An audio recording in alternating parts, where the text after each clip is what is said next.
Here in about an hour or so, it's supposed to start raining. It's got about a 75% chance. Yesterday, I did get the front field planted, so everything is planted and we're good to go. But this is okay. So I think that this is a very good time to say it. So if you look at what I'm doing for the animals right now, I got them on a total mixed ration, and I'm giving them roughly 2%. Well, I'm actually at this point, I'm giving them all of their feed and practically all of it. There's a little bit of grass here and there, but they are getting practically all of their feed in a total mixed ration. And just the grain portion of their diet, is costing me $40 a day. It's costing me about $40 a day just for the grain. And then if I have to add the hay, I mean, it's probably another I'm probably investing close to $2,000 a month to keep these animals fed, maybe even $2,500 a month. But this is what I mean by this is why grass is so advantageous. If you take a look at what I'm doing, I got these animals on a total mixed ration. It's probably costing me about $2,500 a month. And when I feed grass, so for me to plant the entire front yard and the entire back field, it cost me $120 per acre for the seed. So I paid $120 for the seed. I had about 9 acres, and so I paid maybe about $1,000, maybe a little less, $900 to $1,000 to plant the entire front and the entire back. And that $900 worth of seed is going to grow a buffet. It's going to grow so much grass that these animals will not be able to eat all of it. And so this is what I mean by when I'm in the cattle business. I'm not in the cattle business, I'm in the grass business.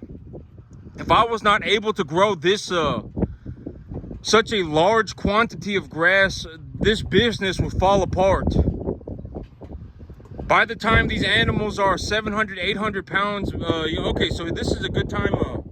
If it's costing me about $2,500 a month to feed these animals at a average body weight of about at an average conditioning, or excuse me, the totality of my herd is at about maybe about 500 pounds average weight. And so by the time these animals are 800 pounds, I would practically not be making any money at all. This is what I mean. If I was in this business and I was making $100 an animal, I was making $200 an animal like the big feedlot guys, I would not be in this business. I would not do it. It would be way too miserable. I just would not. I just would not do it. I would say that the average net profit per one of my animals is somewhere between $500 to $600. Is what I would anticipate. And so when it comes to my business plan, let's say when I talk about my business plan, the whole idea of my business plan is I'm going to keep my animals. I'm going to keep 50 animals on my field at a time. I'm going to run them for 5 months, and I'm going to run two and a half lots of animals per year. So I'm going to run 125 animals, and roughly I'll make about $500 an animal, which will turn into about $60,000 a year. But let's just say that I completely messed up my plan and I am 25% incorrect. Even if I only make $45,000, this is still a viable business for me. This is what I'm saying, that it does not matter if I'm incorrect as long as I'm objectively headed in the right direction. When I talk about my business, I say this repeatedly. It does not matter if I'm incorrect. If I'm incorrect even by 30%, it does not matter. As long as I'm headed in objectively the right direction, I know why I'm going this way. I bring home animals that are 200 pounds, or excuse me, I don't bring them home at 200. What I do is I take the feeder cattle number. I go on the commodities market, I take a look at the feeder cattle number, I deduct 10% because I'm running Texas cattle, and Texas cattle tend to be sold at a discount. So I take the feeder cattle number, I deduct 10%, and I cut that number in half. And when I go to the sale barn and I take a look at what these animals are selling for, I say, okay, so if I can purchase roughly a 200-pound heifer for about a 3 1/4, or I can purchase a 200-pound steer at $4. and $4 at 200 pounds is roughly $800. And the feeder cattle market right now sitting at about 250. It's actually gone up. The feeder cattle market sitting at about 255, 260. So if I take 260 and I cut that number, 10% off that number, I get about 235. I get 235 at 800. That's about $1,800 for that 800-pound steer. So I cut that number in half. I'm looking to invest about $900 per animal. And so objectively correct information. If you start going and I fell out of heaven at 7 and I'm going to get in this business because my life is a la land journey and I fell out of heaven at 7, you're going to fail. And then you're going to lose all your money.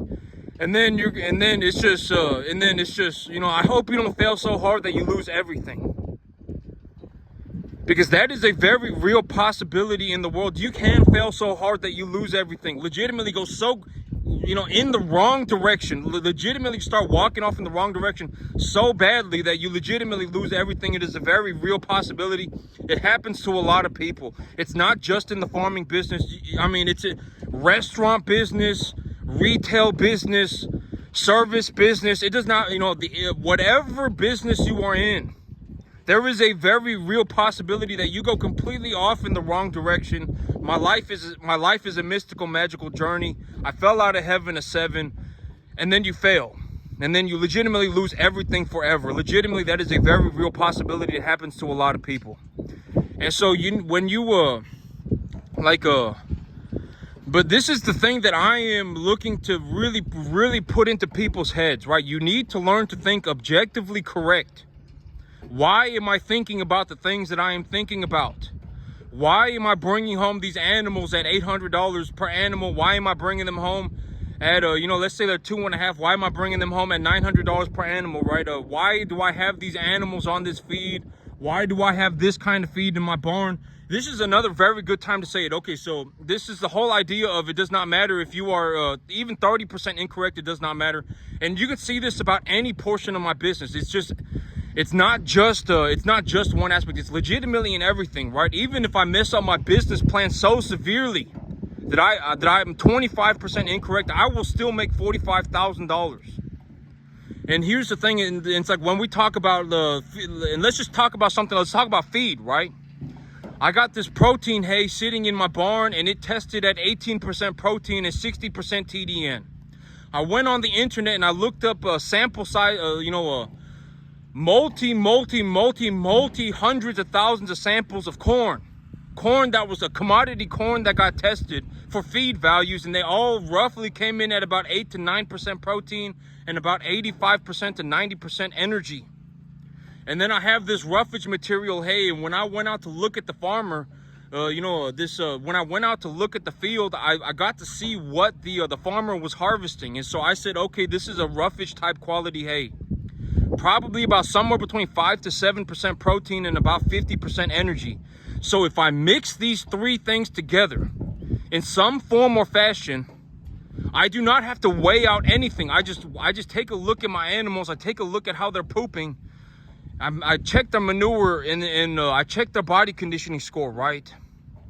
And so when I look at the animals, and if I mix these three things together, and objectively the direction that I am heading is about 12% protein, 12 to 14% protein, and about 65% energy, that is objectively the direction that I need to be heading.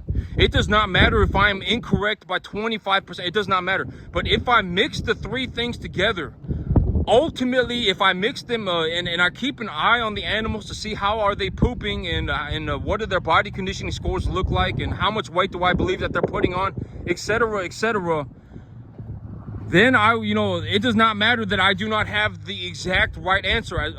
I know that if I need to mix the three things together in some form or fashion to get a 65% energy, 12% protein, that is what I know, right? I know that much. That is objectively the direction that I am heading. I'm not just saying this is my mystical, magical journey and I'm feeding these animals this because that is what, the answer that I was born with. I'm not saying that, right? I am doing this because of this reason, and the reason is objectively correct. And so, you know, that is ultimately, you know, it does not matter what I'm talking about. It does not matter if I'm talking about business. If I'm wrong about my business plan by 25% and I only end up making $45,000, it does not matter. If I'm wrong about the diet or, you know, whatever, and, and I need to put these, I need to feed a little bit less corn, I'll just feed a little, you know, let's say I take a look at the poop, like, there was a poop over here somewhere with a lot of corn in it. Let's say, but like, okay, so this is the result of the animal's diet, right? This is a very fresh manure patty, and it's brown, so it means that they've been eating a lot of hay, and it's not stacked up real hard. And I would say that this is actually like a perfect 3. So when I look at the manure of the animal, if their manure score is coming out at a 3, then I'm good to go, right? You know, I know I'm feeding them a large volume of food and that they are getting a large quantity of food. And this is what I don't want to see, right? This is a manure that's starting to clump up.